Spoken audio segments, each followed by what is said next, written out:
మరొక అంశం ఏంటంటే సార్, ఇలాంటివన్నీ కూడా అది పక్క నియోజకవర్గాలకి కొన్ని ప్రాంతాలకు సెన్సిటివ్ ఉండే ప్రాంతాలకు కూడా పాకే ప్రమాదం కొంచెం ఉంటుంది.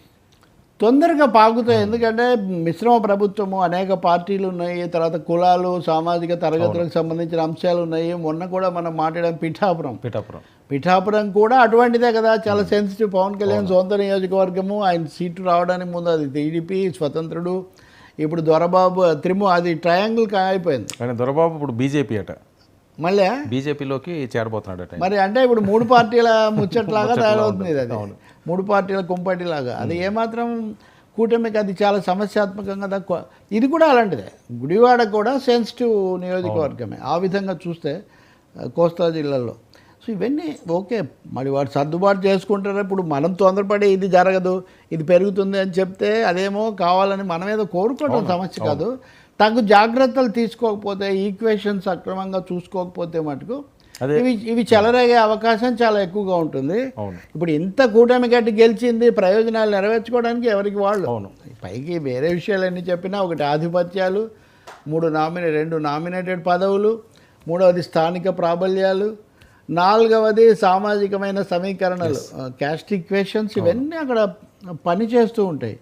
కాబట్టి సమస్య అంశం ఏంటంటే, జనసైనికులు కానీ, వీర మహిళలు కానీ జనసేన జోలికి వచ్చినా, పవన్ కళ్యాణ్ జోలికి వచ్చినా వాళ్ళు అస్సలు ఎవరిని క్షమించరు. చాలా అగ్రెసివ్గా వెళ్ళిపోతుంటారు. సో అది కూడా కొద్దిగా ఇబ్బందే. వాళ్ళు చాలా స్పీడ్గా ఉంటారు ఇలాంటి అంశాల్లోనే. సార్, ఇప్పుడు మీరు ఒకదాన్ని ఒప్పుకున్న తర్వాత దానికి సంబంధించింది కొన్ని కావాలంటే కొన్ని స్వీకరించాలి, కొన్ని కావాలంటే కొన్ని వదులుకోవాలని మీరు ఎప్పుడైతే పవన్ యొక్క ఆకర్షణ ఆధారంగా ఏర్పడిన జనసేనను ప్రాణవంగా తీసుకొని దాని ఆధారంగా మీరు గెలిచారు. మరి గెలిచినప్పుడేమో ఆయన ఆకర్షణ మాకు కావాలి, వచ్చిన తర్వాత మటుగా ఆయన ఆకర్షణ మాకు కుదరదంటే ఆ ఫ్యాన్ బేస్తోనే కదా ఆయనతో మీరు గెలిచారు. కాబట్టి ఫ్యాన్ కాస్త ప్యాన్ లాగా, ప్యాన్ అంటారు కదా, పెనంలాగా భావిస్తే అది చాలా కష్టం అవుతుంది. తప్పకుండా గుడివాడ అనేది ఒక హెచ్చరిక, పిఠాపురమే మొదటి హెచ్చరిక. ఇప్పుడు ఆయన వెళ్ళి బీజేపీలో కూడా చేరడం అంటే అది ఇంకా దానికి ఇంకో కొత్త ట్విస్ట్.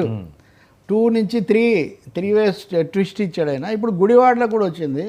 అందులో గుడివాడ లాంటి చోట చాలా యాక్టివ్గా బాగా నోరేసుకునేటటువంటి మనుషులు, ఒక పెద్ద బేస్ పెట్టుకున్నాడు కదా నాని, ఓడినా గెలిచినా. ఇలాంటి చోట ఇది రావటం బొత్తిగా రాకూడని చోట వచ్చిందనే భావించాలి. ఇది మరి ఏం చేస్తాడో పవన్ కళ్యాణ్ ఇలాంటివి చొరవ తీసుకుంటాడా లేదా అన్నది కూడా ముఖ్యమైన సంకేతం. ఎందుకంటే ఇలాంటివి అస్సలు ఉండకూడదు, సంపూర్ణ శాంతి మంత్రం అని ఆయన చెప్తారా, లేక ఎంతో కొంత నిలదొక్కోవాలి కదా, అసర్ట్ చేసుకోవాలి కదా, తెలుగుదేశమే సర్వస్వం అయితే ఇంక మన పాత్ర ఏంటి, కాబట్టి కొంతవరకు నడవని అనే వైఖరి తీసుకుంటాడా అన్నది కూడా ఇక్కడ భవిష్యత్తు కూడా ముఖ్యం కదండి. ఇప్పుడు ఏదో గెలిచామని కాదు, అంతే కదా, ఉండాలి కదా భవిష్యత్తు.